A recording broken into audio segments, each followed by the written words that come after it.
Hi everybody, welcome to Pop Culture Shop. Today we have each of the Lorcana starter decks. So we are going to go through these, show you what's in them, and then we will open the packs inside of each one of them. These were gotten out in the wild, and as you can see, the wild has been very cruel to these. Yeah, it's definitely wasn't the best. Yeah, these took quite a hit, I would say.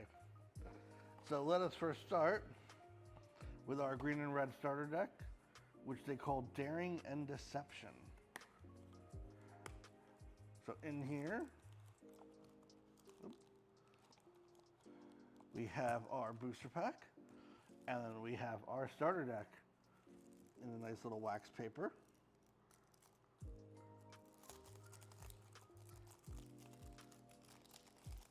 So these are playable right out of the box. They're not highly competitive, and they also don't have more than one of like their big killer cards. So it's for more of like a casual game and just learning how to play. But they also are pretty good as like the basis of what your deck can become eventually. So here we have Aladdin, who's a ward, meaning opponents can't choose him to be destroyed by spells. They have to actually straight up challenge him in a fight to actually get rid of this from the board. Cruella de Vil, great rare. Her specialty is if she gets banished, you can return the card that kills her into your opponent's hand. Aladdin, this is the big boss monster for the set essentially. Basically, when you play him, well, no, not when you play him. Whenever he beats another character in a challenge, your opponent loses 2 lore and you gain 2 lore. So basically, instead of like tilting him sideways and questing, you use him to clear your opponent's board and also progress towards your endgame state. Duke of Weaselton, basic. Aladdin, Duke of Weaselton, Horus, Iago, Jasper, Mad Hatter, probably one of the most important cards in this. This is green's only source of draw power in the starter deck. And basically, he quests for 3, so he's a threat right away. And then every time he's challenged, you can draw a card. So having that 4 health is usually really important because a lot of your opponent's characters are going to be somewhere between 1 and 3 in attack. So he'll usually be able to take 2 hits and get you 2 draws, which is very, very important in this game. Megara, a lot better than she seems. Basically, if you have something on board that's kind of weak, you can play her, and she can buff any of your character's attack power by 2 for that turn. So you can use her to like clear bigger things from the board that your opponent wasn't expecting. Mickey Mouse, Steamboat Willie version, very basic. Peter Pan with Evasive. Evasive is a great trait. It's kind of like flying in Magic the Gathering, where basically you can only be attacked by other characters with Evasive. So he can basically quest for free and not have to worry about retaliation unless your opponent has spells that can get rid of him or another evasive character.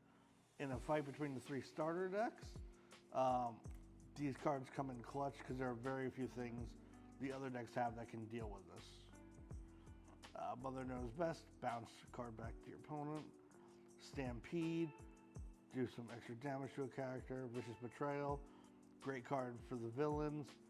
Lets you buff a villain's attack power by 3 and anyone else's attack power by 2. So use that to clear bigger things off the board without an issue. Stolen Scimitar, good in a starter deck. Basically, this is an item card. So items, when you play them, they stay on the field, and you can activate them every turn. So this one, you'd activate it every turn to give one of your characters an attack buff. So helps quite a bit. Aladdin, Captain, Donald Duck, LaFoe, Pongo, another evasive card. Rapunzel, Scar, Sergeant Tibbs, great because it's a 1-drop, that's a 2/2, great early game. Stitch Abomination, Dragonfire, probably the most important removal spell in this deck. Cost 5, guarantees that you get something off the board. So absolutely great. It's a staple in everything that's Ruby. He's got a sword, just basic attack buff. Shield of Virtue. This is actually better than you would think it is. It basically lets you quest and then return your character to active state so they can't be targeted afterwards. So it's a good way for keeping your character safe, but it's also good if you want to like do questing to buff up your lore that turn, re-ready your character, and then have him swing into somebody. So, or in the case of something like Aladdin here, you'd be able to make him kill 2 characters in 1 turn, and he would get you 4 quest points that way. So, really good. All right, that is it for the green and red deck. Question away. Is there so is all the cards in structure decks you're able to get through packs, or is there any structure deck exclusive? There are no structure deck exclusive cards in Lorcana. So everything you get in a deck, you get in a pack. Yes. As of this moment. Yes. Okay. Because I'm so used to any other TCG, when they bring out a trial deck, there's trial deck exclusive cards. Yeah. So I was like, okay, just wanted to make sure that the audience knows that, whatever card you see here, you can pull it in a pack. Yep. Every single card in Lorcana can be pack pulled. So no issues there. I think it's going to be the same for the next set, but I'm not 100% sure. All right. Next one we have is Amber Amethyst. Big fan of this one. This one's called the Heart of Magic. Sorcerer Mickey is probably the best card in here with his magic brooms that constantly go back to either your hand or push things back at the bottom of your deck so you never have to deck out. There we go. No. I'm so bad with these wax papers. Why don't you want to break?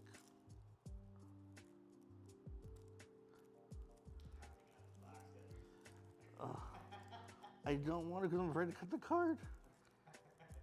Oh wait. Yeah. There's a hole there. I can get this. There we go. Haha.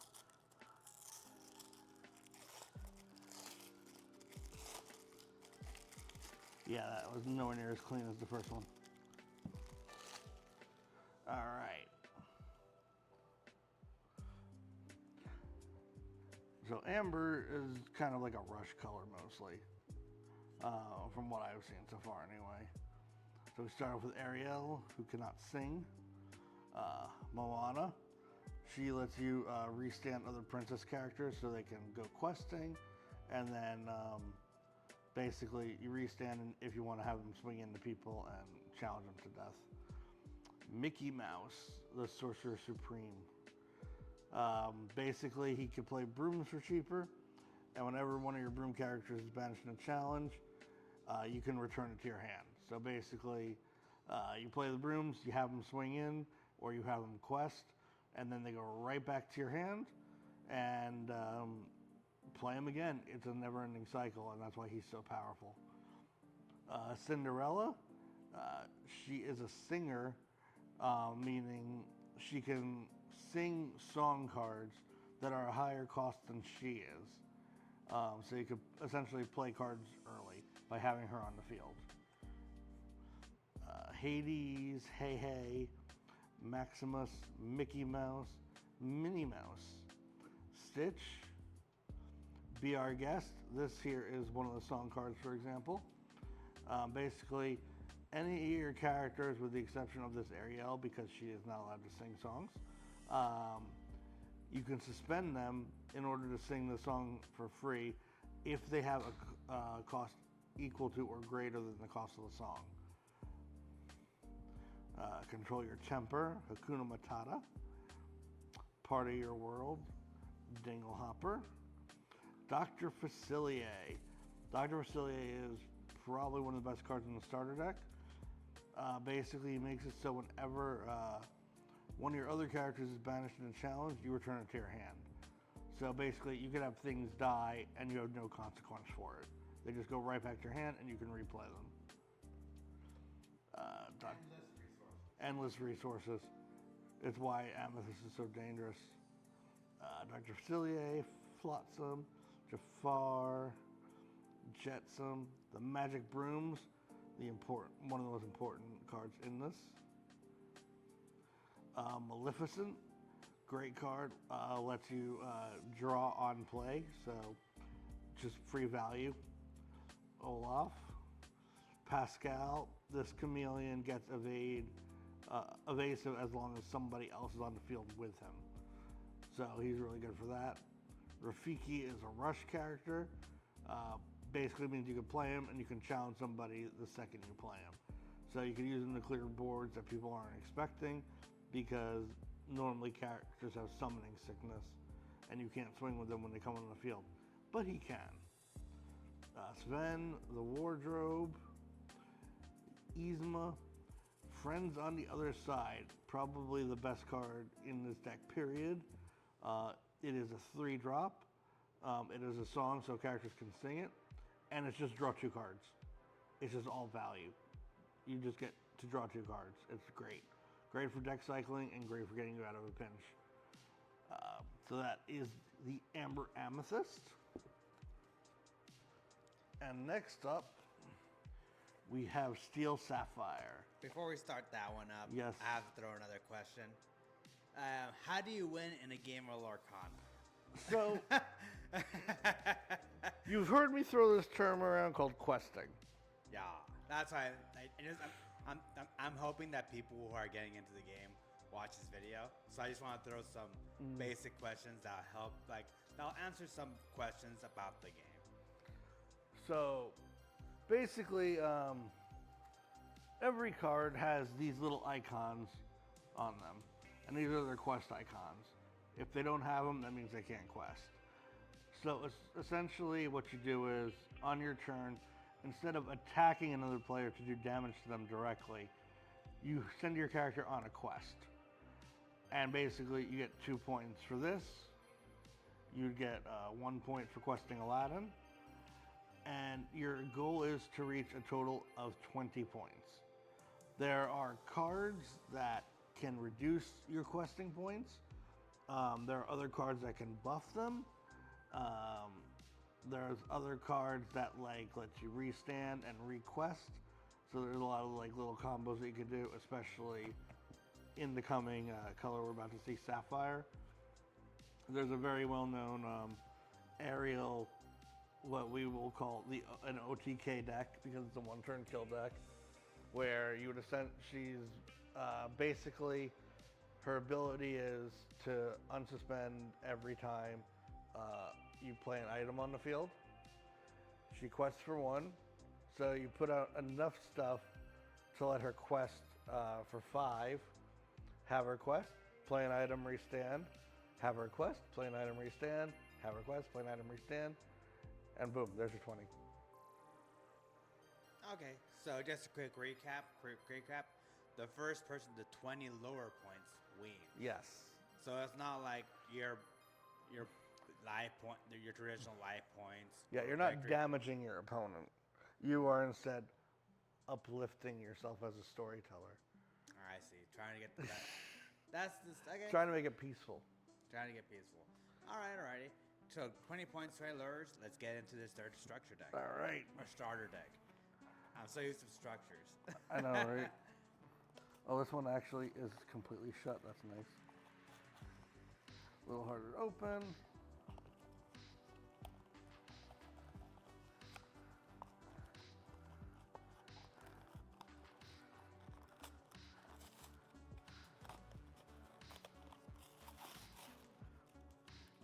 Yeah, we didn't save it in the box. It's fine. We have our deck. And we have our booster pack. So this is Steel Sapphire. Sapphire is known for being the ramp color. So basically, now we will talk about another mechanic called inking. And inking is essentially how you get your power to play cards during the game. So for example, if you see this Aurora right here, she has this symbol over her cost. Having this symbol means you can choose to turn her to ink at the beginning of your turn. And basically, when you turn a card to ink, that becomes your essentially your payment resource. So, like if you wanted to play this Aurora, you'd have to have 4 cards like this in your inkwell. Think of it as it's kind of, Think of it as money. yeah. Think of it as money. In order for you to play a card, you have to have. Yeah, So, like every think of it as depositing it in the bank, and it can be reused every turn once it's deposited in the bank. And then you can use it like once per turn to get bigger and bigger things out. All right, so let us start with Aurora. Then we have the special Aurora Dreaming Guardian. Her special ability is your other characters gain ward. So basically, your characters have to actually be fought. They cannot be destroyed by effects. So cards like Dragonfire will not work on them. And we have here Simba, the Returned King.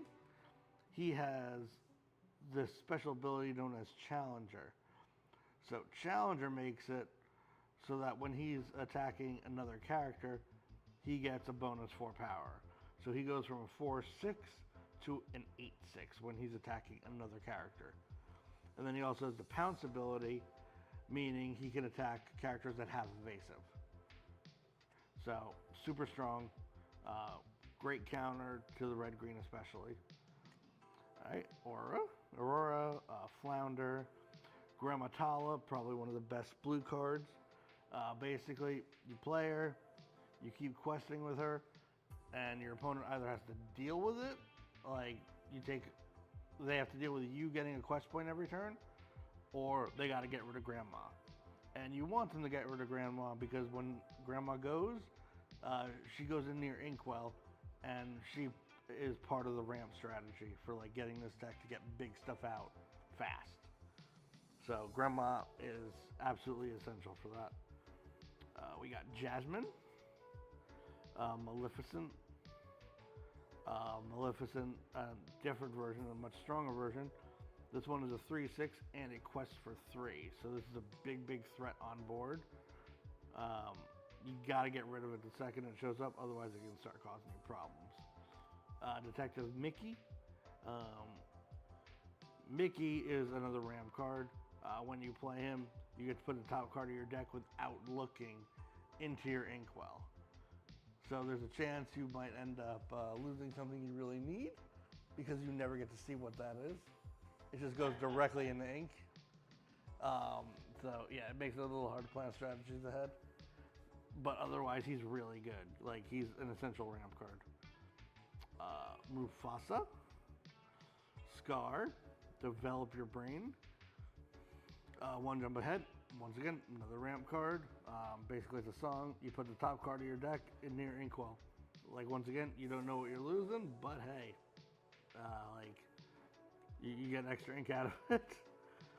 Coconut, Magic Golden Flower, the Beast, Captain Hook. Captain Hook and Prince Eric, this Prince Eric actually, are probably two of the biggest staples for Steel because they both have a challenger ability. So they'll be attacking characters for 3 instead of 1. And basically, you use that to pressure them harder and clear their board a lot more effectively. Like, Hook and Eric are great to have for like any Steel player, period. We got Goons, we got Hercules. Now, Hercules also is a unique one. This is a new keyword, Bodyguard. So basically, you can choose to exert him at the end of your turn or when you play him. And basically, any character with Bodyguard that is exerted on your opponent's turn, they have to attack him. They can't attack other stuff until he dies. So Hercules is a great defender for that. We got Kristoff, we got Maui, Prince Eric, We got Simba, rightful heir. Let's see, this Simba, during your turn, whenever this character banishes another character in the challenge, you gain a lure. So, yep, that's great. You can have them, like, quest, or restand them, and have them take out something else and get a lure. Fire the cannons, another important steel card. 1 drop, does 2 damage, gets rid of evasive things like Peter Pan, gets extra damage on Pongo. Absolutely important card to have, especially because in this game, when you damage something, like, it stays damaged. It's not the type of thing where they heal up at the end of the turn. They keep their damage counters on them. So now that you're bringing up damage counters, you brought up the basic structure of a turn where you get an ink every turn. There's another mechanic, for lack of other words, evolve. They evolve into their newer or better version. Shift. It's called shift. Yeah. Okay, so because in the previous structure, you saw Aladdin to Aladdin. So you're telling me that if my Aladdin has 1 or 2 damage, when I shift into the bigger Aladdin, He retains that damage. He keeps those 2 damage. Yeah. Even though it's stronger. Yes. Okay. Just letting people in the audience know. Yeah, so, yeah, he retains the damage. It doesn't count as a fresh summon. Yeah, he counts as something that's been on the board already, and he takes all the detriment that comes with it. I think out of all my test playing, that's the color I see least of. But I never see them use that card. All I see is Tinkerbell, and Tinkerbell hurts. Tinkerbell hurts a lot. Tinkerbell hurts a lot. Some decks don't play Fire the Cannons because they play Smash instead. The blue one. No, Smash is on the steel card. It's the one with Marshmallow on it. Oh. And it does. I thought it just being ice just made it a blue card. Oh, no. Oh, no. But yeah, it's a really good card. It does 3 damage to anything. So it kills stuff like Pongo, which is really important. So we got Fire the Cannons. Grab your sword. This card is a lifesaver. Basically, it's a song. It can be sung for 5. This card pairs well with a different Ariel that's not here. Ariel's Spectacular Singer, who's an Amber card. Basically, she's a 3-drop, and she lets you sing 5 cost cards immediately. So basically, you can end up playing this for 3 instead of 5. The whole Sig mechanic throws me off. It's so weird. It throws me off because, like, so for example, there's a 9-drop Maleficent that destroys 1 minion on board. Yep. So you play a 5-cost option card. So you can either play the 5 cost or tap the Maleficent, and it takes up the 5. Because technically, the Maleficent sang the song. So Yeah. It's a weird mechanic. It's the first pack, so we gotta see more cards come out. Because out of just basic resource management, you just want to get rid of stuff on board. Boom, boom, boom. Doing the big three lure turn is just so hard. And a 9/5. Oh my God, it kills everything. Literally.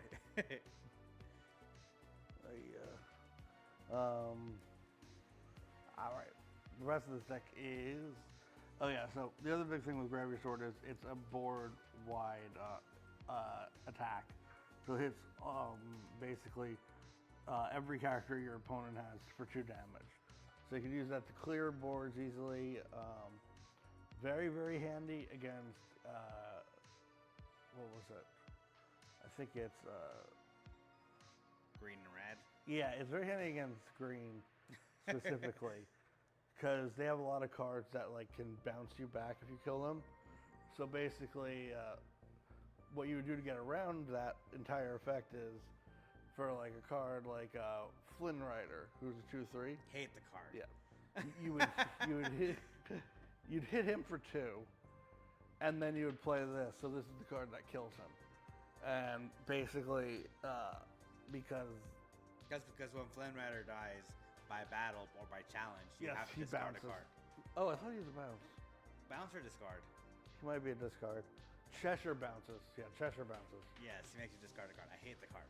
Yeah. And he also quests for 2, so you got to deal with him, or else he's gonna just live. Quest for 2, 3 mana, right? Yeah. 3 mana. And he's a 2/3, I think. And he basically just lives in your base rent free. Yeah. You got to deal with him, or else he's gonna start causing you a lot of damage. He is a problem, and good thing they didn't include him in the structure decks, or else everybody would have it. Yeah. All right, what else we have left now? Grab your sword, ransack, smash, as we were talking about before, a frying pan, and that's it. That is it for Amber Sapphire. So out of the 3 structure decks, if a person had a Oonga Boonga lifestyle and just wanted to play the game as fast as possible, which structure would you Red recommend? green. Red green? All right. And if a guy likes control in the game, the control deck, what would you recommend him? A combination of Amber and Steel, or Ruby and Amethyst. Okay. And then what would fill the third deck we didn't call? What play style would that fulfill? What would that be? We went over Amber. Specifically structural, we have in the structure decks, not like constructed decks. Oh, gotcha. Yeah. Amber, I Amethyst. thought you were telling us the decks we got. Not. Sorry, I was thinking outside the box completely already. No. So yeah, Amber, Amethyst. As a structure deck, pretty awesome. No real, basically everything you die can go back to your hand, so you never have like a need, like you never, what's it called? You never run out of things to play because you're constantly recycling all your characters over and over again and just becoming an absolute hassle to deal with. So that's where that's good. Red green, Unga Bunga, use evasive, go for face. And Simba Aurora, ramp, get the big boys out, clear board. Like that's where this kind of works out.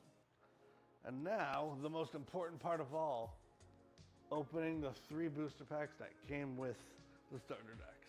Which is the only thing keeping you awake right now. Yes. It is the only thing keeping me awake. All right, knock them out. So, these things can be good or they can be terrible. I've seen people pull enchanted from these. So, you never know. And if you are playing a tournament that has sealed starter decks, they will usually let you use your 1 pack that you got in the deck. All right, here we go. Oh, Lorcana cards feel so good.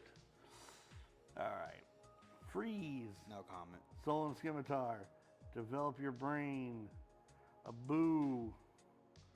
Pumbaa. Fire the cannons. Gramatala. Mickey Mouse. Starkey, Maleficent, great rare. Maui, great rare. Well, it's good cards and playable. Stitch, foil. Stitch, also a really good card. Wow, that was actually a really good pack. Like, great foil, because this is a staple that's used in every Amber deck. Maui, basically just a board clear. He has Russian Reckless. So you play him and you just wipe everything out. And this Maleficent is a 1-drop that quests for 2. Like all 3 of these are absolutely fantastic. Like this is a really, really solid pack. And then we got our piece of Brave Little Tailor Mickey. All right, pack 2. If the pack will open. If I give that pack a good 4-star out of 5. Oh my God. Why won't you open? It's on the next episode of Dragon Ball Z. Pretty much. All right, there we go. All right, we start with Aladdin. Aladdin, Mini, Friends on the Other Side. Really good. Really good. Bagara, pretty good. Flounder, not bad. Captain Hook, great. You Have Forgotten Me. Actually, Really good, really annoying card for Amber. Yeah. Discard 2 cards at all your opponents. That's absolutely nuts. Lilo. Moana. Maleficent Uninvited. Really good card. Quest for 3. Maximus Super Rare. Really good card. And Foil Gaston. The Weenie Rush poke around. Decent pack. Not nowhere near as good as the first one. That pack is a 2 out of 5 star. Yeah. 2 out of 5. All right, last pack magic maybe? God forbid you're hollowing out your deck. Yeah, that's expensive. All right. Jafar, the Duke of Wesselton, Maleficent, Aladdin, Minnie Mouse, Simba, Future King, great card.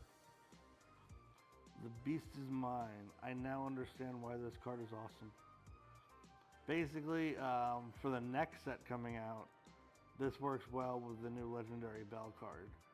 Because this gives one of your opponent's characters reckless, meaning they have to attack no matter what. And the new Bell card, whenever she's attacked, your opponent discards their hand. That's not fair. Yeah. Is busted. Grandma Tala, Cinderella, Ursula's Shell Necklace, Cruella de Vil, and her foil is Smash. That's actually a good foil. Ooh. Smash is a very good foil. I'll give that back a 3.5 out of 5. Yeah. So yeah, pretty solid overall. First pack was the best. Yeah. So this has been our little Lorcana starter deck opening. Hopefully we'll be able to get more Lorcana product in the future. Like, it's still very, very scarce right now. It's very scarce. And, I had to pull like 3 connects to just get these constructions for you yeah. guys. And the next set is scheduled for November. There's a Chase product in the next set, which is the Disney 100. And then the out of nowhere mid restock on October, which no one has heard word from. Yeah, that's happening at some point. And we have no idea when. All right, well, thank you for watching Pop Culture Shop. Please like and subscribe, and we will see you again shortly. Signing off.